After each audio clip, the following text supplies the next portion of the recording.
Good day, ladies and gentlemen. This is my last winning prediction video for the UFC 311 card, which is going down tomorrow night in California, Inglewood, USA. I'm here to give you my prediction on which fighter I think is going to win each fight on the card and how I feel each fight is going to play out. And yeah, let's get straight into it. I'll be starting with the main event, moving down to the co-main events and the other fights on the card.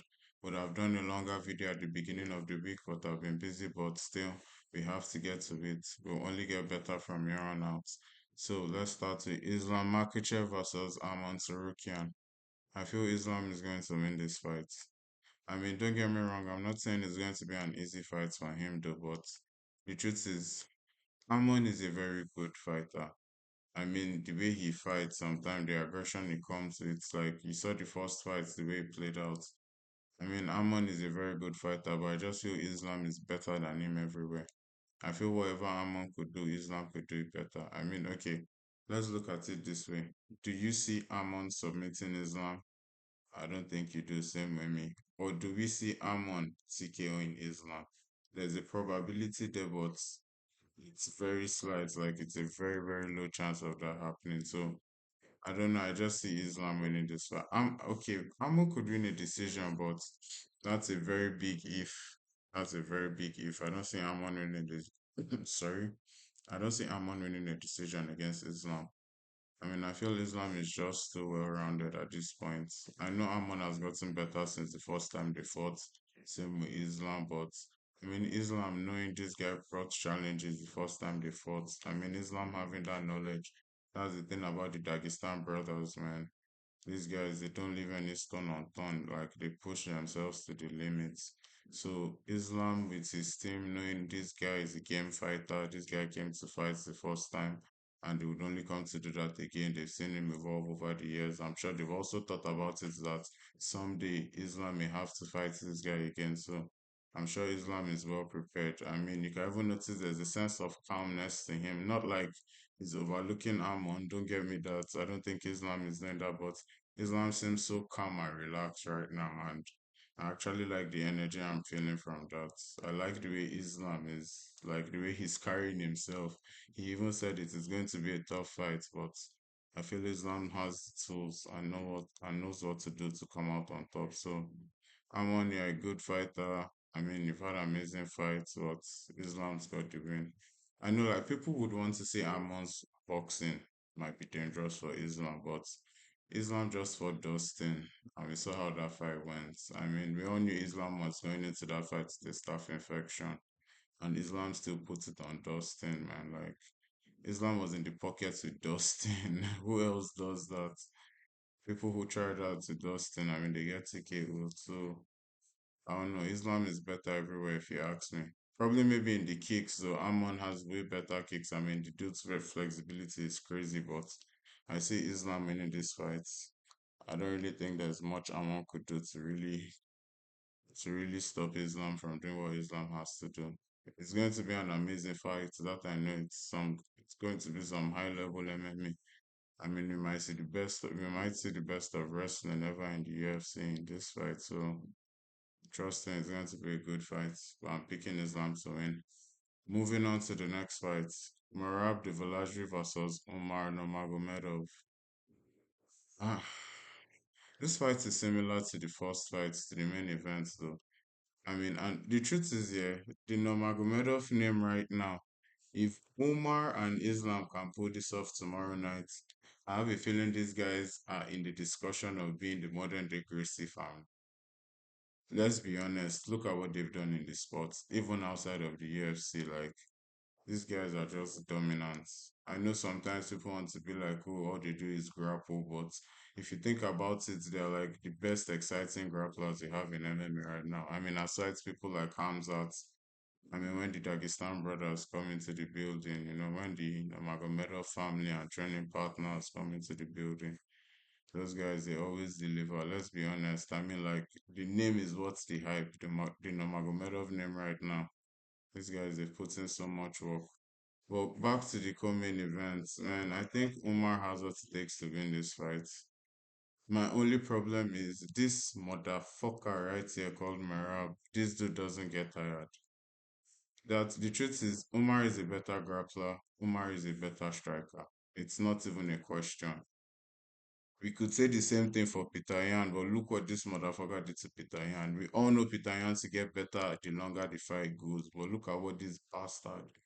Don't get me wrong, but I mean Merab is one of those fighters I really respect. I mean, he got nothing easy. He actually grinded his way to the top. But his style sometimes is just so mentally breaking. I mean, if you've trained before, or probably if you've done a bit of martial arts, it's like, okay, you're sparring with someone and you can land punches on him, but he just keeps on pressuring you and it doesn't give you that space to breathe. It just gets so annoying. You just feel like, it just makes you angry. But Marab is good though. Marab is actually one of my favorite champions right now. I like his shenanigans, to be honest. I, I like the way he gets angry easily. But that's another thing though. I feel Marab is getting angry unnecessarily. We all saw it in the press conference. Even before that, like Marab is getting really angry, and I don't think that's going to favor him. It might make him stiffen up in the fights. It may make him less sharper. I mean, if there's one thing we've noticed about Marab recently, like sometimes he gets carried away in the fights, focusing somewhere else or trying to show, but like I don't think that's necessary. We all know you're a machine. We all know you have the cardio, but you don't have the best wrestling. You don't have the best striking. Sorry. Umar has amazing striking. Umar has amazing wrestling. And I feel with the kicks, Merab is someone who is very open to body kicks. And I feel Umar would make that read and land on him. I mean, I was expecting O'Malley to do that more. We also at the end of round five, Merab O'Malley, when O'Malley landed that kick to his body, we also saw what he did to Merab. And I feel Umar will make those reads earlier on and be able to land shots like that. But I'm not saying Umar is going to TKO Merab. But I just feel Umar has what it takes to nullify Merab and get the win. If it's not a TK, it's going to be a long night for Umar, to be honest. But imagine we just see Umar come in and dominate Merab. Like, how crazy would that be? But I don't think that is going to happen, though. So I'm going to give the fight to Umar. Probably wins a decision, maybe wins 3 rounds out of two. I see the fight starting off slow. I see Omar trying to do more earlier on before Merab. Then probably by round two, Merab picks up. I see Omar landing kicks, trying to keep distance. I see Marab trying to come forward. I see Marab crushing it and rushing into things from Omar. Omar has some pretty good knees and some pretty good spinning back kick. I see Omar timing some of those very good on Marab. I see him hurting Marab a few times.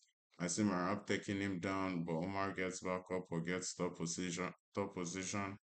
I see Umar also taking Marab down and keeping it top position, keeping it in his control. Like it's going to be a really crazy fight, and this is a bantamweight fight, man. We know the bantamweights are like the best fighters in the UFC right now. It's going to be a mad ass fight. I can only imagine the scrambles we're about to witness. Good God. So I'm going to give the win to Umar. The Dagestan brothers are coming for that gold. It's undeniable. Abdulmanap's legacy is going to live on. Baba don't try, I said. Baba don't try. Moving on to the next fight, we have Yuri Prohashka versus Jamal Sweet Dreams Hill. Man, Yuri, I just want to pick Yuri every time, but this dude has no defense.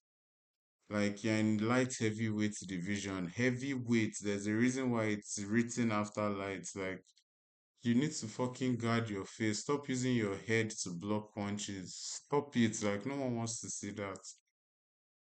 I'll just have to I think Jamal Hill's got this in the bag.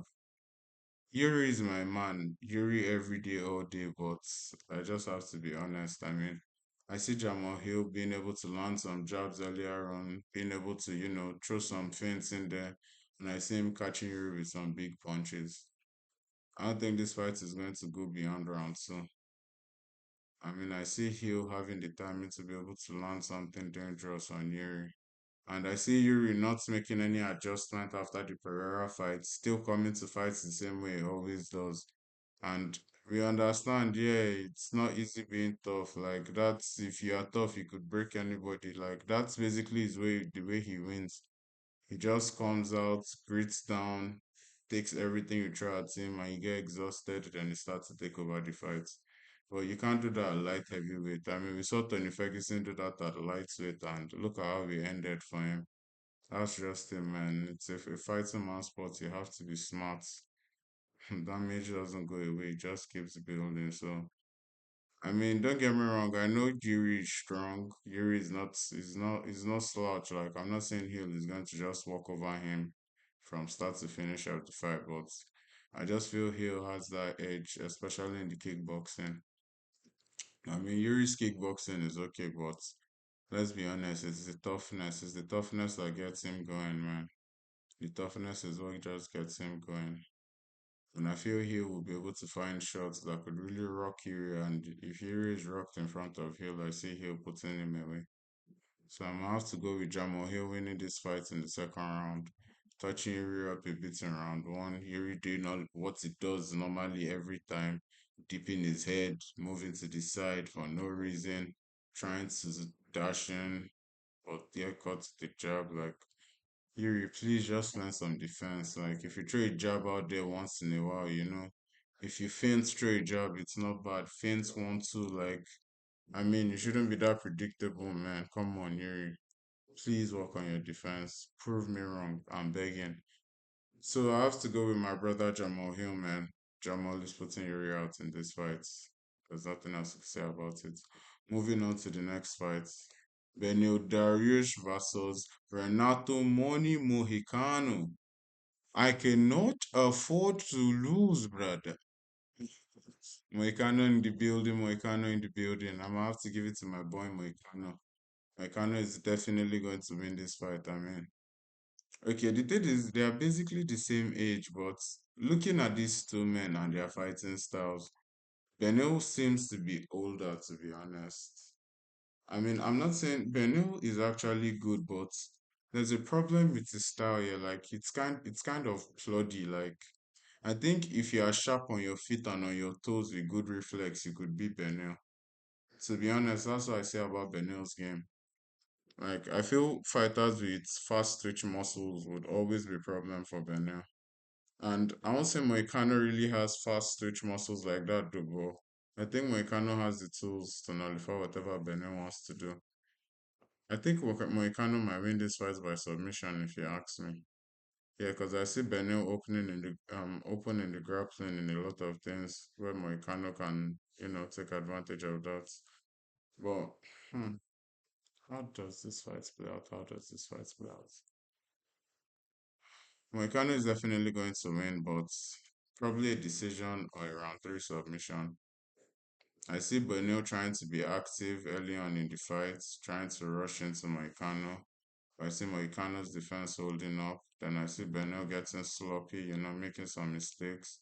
Moicano times some good straight punches, some nice body kicks. Then I see Benil over swinging a right hand, Moicano probably dipping over, or Benil gets off step, and Moicano rushes in, goes for the back, and yeah, I actually see Moicano winning this fight. So far, it comes in sharp. If it comes in sharp, Moicano should handle Benil. The only thing though, his shoulder blade, like, remember his last fight, he had an injury on his shoulder blade. I don't know what's up with it right now. I think he said it's not bothering him as much as before, but I don't know if he's done surgery on it or something. But that may be a factor in this fight, though. Benil is actually a vet. Kind of, he's a vet, yeah. He has the rights to be called a vet. And Moicano is a vet also, and I see Moicano winning this fight. Like I always say, the lighter man's skill always trumps the bigger man's power. Yeah, coming from featherweights to lightweights, Moicano is the real deal. He's undeniable at this point. Like I really see him becoming a contender before the end of the year. Trust me. Moicano likes to stay busy, and I know after this win, he's definitely going to get another win under his belt. So Moicano is winning this fight, third round decision or probably third round submission. But I have Moicano winning. Moving on to the next fight, the feature fight of the card. Kelvin Holland versus Renan Derrida. You know my problem with Holland recently, yeah. Holland seems like he's not really putting in, like he's just showing up for the check or something. Like I don't think he's really trying as hard as he should. I mean, Holland was someone here. I actually saw this guy being a title contender at middleweight at some point. I mean, to be honest, like he had like there was a period, I think that was 2020, he put five crazy ass wins back to back, or was it four? I think three of them were TKOs or something. I mean, Holland was crazy at some points, man, but I don't really understand him right now. And he's not fighting a slouch either. Rida, Rida is a, excuse me, Rida is a beast, and I mean, Rida is a beast in the grappling. Yeah, he's an actual beast in the grappling. And we see what happens when you take Holland to the ground. Holland just gets all messed up. Like he tries to survive there or nothing else. We don't see him shooting any offense or submission. He just take it to the ground and he tries to survive. The only time we saw him fighting off his back, trying to get back to his feet, throwing scrambles everywhere was when the fight comes out. But we all would do that if the fight comes out. So I mean, when he fights other fighters who just want to grapple him, probably with not that much intensity, he just accepts the position. I mean, look at the Bronson fight. That was a letdown. I think if Holland is game, Holland should take care of Rida, but I don't know the Holland we're expecting to see in this fight. So I think I may go with Renato Rida. Yeah, Renato Rida is going to win this fight if you ask me. I still want to pick Holland, but I can't at this point. I just can't. I have to go with Renato Rida at this point. I feel he's going to be able to get Holland to the ground. Hmm. Okay. Derrida's grappling is good though, but his striking is very questionable. Like he keeps himself open on the feet at times, which I don't really understand. And Holland can take advantage of that. Like Holland can really. But the reason I'm picking Rida right here, though, I mean, this man submitted GM3. I mean, we all know GM3 is the fraud checker right now. So getting a win over GM3 under your belt at this point, it's impressive if you ask me. So. I think I'm still going to go with Rida. I think after round one, if Rida starts grappling, he's able to get Holland to the ground, even if not for long. I think Holland is not going to be really there anymore. I mean, there was a look Holland had in his eyes when he first of all came. Like, Holland was hungry, man, but my man is eating so good right now, to be honest. Holland is making some serious check right now, and I don't think he's bothered about legacy anymore, man. I really don't. Yeah. I guess it might prove me wrong tomorrow night. Only time will tell. So that's the main card. Moving on to the prelims. Peyton Talbot versus Ronnie Barcelos. Hauni Barcelos, sorry about that. Hauni Barcelos, Peyton Talbot. Okay. I think Peyton is going to win this fight. Hauni is a vet, yeah. We all know he's a vet. We all know he's no slouch. He's an amazing striker. He's also good in the grappling. But I think Peyton is just bigger, better, stronger at this point. I think Barcelos has been in the game for a while. His body has some miles on it, and Peyton is this new generation MMA, making everything look easy. You know, he's got the talent, he's got the skills. I mean, I feel Peyton is going to win this fight. It's possible we might see Peyton being tested, though. It's very possible, but I don't know. I feel Peyton is going to win this fight and is definitely going to get a finish. I see a TKO round two, if you ask me. So Peyton Talbot all the way. Moving on to the other fights on the prelims. Sorry. Jilton Almeida versus Sergey Spivak. Ah, Spivak. I still need you to teach this guy a lesson. You know, I mean, I understand, yeah, sometimes some fighters are purists. Okay, this is my discipline and I stick to it, but you cannot come into a freaking MMA cage and just drag people down and hold them on the ground. No, I will not allow it. Jilton, fight, fight. Like this guy needs to fight. Like I need to see him throw hands. I need to see him on his feet. I need to see him throw jabs. I need to see him shoot some throw some mad leg kicks. I need to see him shoot some actual takedowns though, because all he really does is just try to hold these heavyweights down and pull them to the ground. You don't really see him going for a single leg, then a side strip or a sweep. You don't see him going for a blast double leg. You don't even see him going for a slam. I mean, at least show us some freaking athleticism, man. Let's see some explosive energy, At least make your fight fun, make your grappling fun. That's all I'm asking for. but he keeps it too boring. I know, do anything to win, but really do anything to win, like at least do something to win, not just anything. Do something to win. But I see Almeida winning this fight. Exactly what I'm complaining about. I see him holding Spivak, dragging him to the ground, probably getting top control time, probably late round one, does the same round two, gets control time last 3 minutes of round two. Round three, they keep it on the feet a bit, throw some punches, especially Spivak, but I'm sure Jilton is going to throw some empty hands in the air too because that's the type of nonsense life he wants to live. Oh well. Jilton wins this fight by decision. That's just what I feel. Spivak, please can you beast out and TKO this guy? I'm begging you. But I'm still picking Jilton to win. Jilton wins this fight by decision. Moving on to the next fight on the card. Bogdan Gustav versus Billy Elekana. Okay. I did not know this fight was on this card. I certainly did not know this fight was on this card. So, okay. Am I going with the American or the Uzbekistan guy? Which guy am I going with? I'm going to have to go with Uzbekistan. The Western world is crumbling. Save us, O Lord. The Uzbekistan guy is going to get the job done. Bogdan, I mean, I've seen Bogdan fight. He's no slouch. He's a good fighter. I see Bogdan putting hands on Billy. Billy, oh, Billy. I don't see you winning this fight, my boy. Bogdan's got this in the bag. Just a second. I'm trying to see what else I can say about Billy, but nothing is coming up. Oh, well. I guess we're moving on to the next fight. Grant Dodson versus Diego Ferreira. Okay, I think Diego is going to win this fight. You see, the problem with Dodson here, I think his grappling is that's his main strength, but it's also his main weakness because that's all he wants to do, and that's all he can get success with, and it's not that good to be honest. His grappling is not that good, so I really don't understand why every single chance he gets, he wants to take it to the ground, and sometimes he takes it to the ground and is not even that dominant with it. But I just know Diego is an animal. Diego is a serious animal. That guy is a beast, man. When it comes to the scrambling, and I just see Diego Ferreira winning this fight, man.